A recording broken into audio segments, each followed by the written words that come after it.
WATE 6 on your side, Storm Team.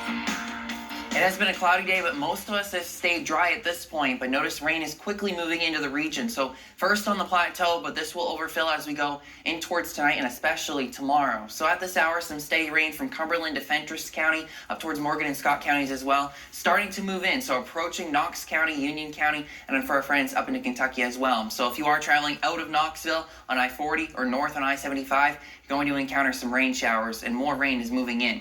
Currently, it's 54 degrees in Knoxville, 48 though in Kingston, but you go further up in elevation, notice it's 60 in Middlesboro and 63 in Morristown. So some of us enjoying even warmer temperatures. A lot of us will reach the 60s though as we head in towards tomorrow. But as you go higher up, notice we have some gustier winds, gusting right now 42 miles per hour in Crossville, 31 in Jamestown, as well as in the Smokies, also seeing some gusts approaching 30 to 40 miles per hour. So it has been a bit breezy, and notice we do have a wind advisory now through early tomorrow morning for the Smokies, with sustained winds 20 to 30 miles per hour, with peak gusts around 50 miles per hour. So it is going to be a bit breezy night for the higher elevations, but it's also going to be rainy though for everyone. Notice our overnight lows, we only cool off into the 50s, much different than the past several weeks when we had temperatures approaching 0 degrees. We are staying well above the freezing mark tonight with widespread rain and even a few rumbles of thunder. So the potential's there. You could be woken up by some lightning or thunder tonight. The timeline here, rain will continue to move in and push off towards the east. So it does look like a wet drive home for a lot of the region, and that continues in towards the overnight hours. Midnight now, this is where the potential embedded downpours, rumbles of thunder, some flashes of lightning. 6 a.m. tomorrow morning, still seeing rain around, so you definitely want the umbrella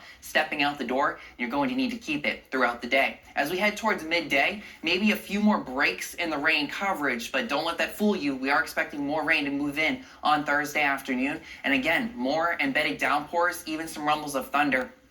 We'll have to watch out for some thunderstorms as well. Rain continues in towards Thursday evening, another wet drive home before we do start to decrease coverage-wise as we head towards Friday. So there's still a lot of snow and ice to melt and expecting a lot of rain, at most between 1 to 3 inches with some locally higher amounts. So notice the 2 out of 4 flood risk here in yellow, or 1 out of 4 here in green. Everyone watching the potential for some localized flooding. Notice we have a flood watch now for the counties here shaded in green, where we're expecting those higher rain totals, but also there's a lot of snow still to melt across the region. So be mindful of flood-prone, low-lying areas, and definitely want to make sure those storm drains are clear of any snow, ice, or debris so the water can flow out of the street.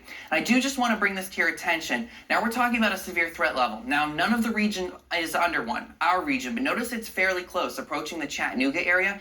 There are some ingredients that we are keeping a very close eye on that need to come together that could produce an isolated, strong to even severe storm. Something just to keep in the back of your mind. Right now we're keeping our main attention on the flooding risk, but just something to keep in mind as we head throughout the day tomorrow. So as we head towards Friday, rain coverage will decrease, but into the weekend, expecting another opportunity for some embedded downpours, rumbles of thunder throughout the day on Saturday. Then we start to cool down on Sunday. Highs on Sunday will be around midnight. We cool off throughout the day with a light wintry mix for the higher elevations.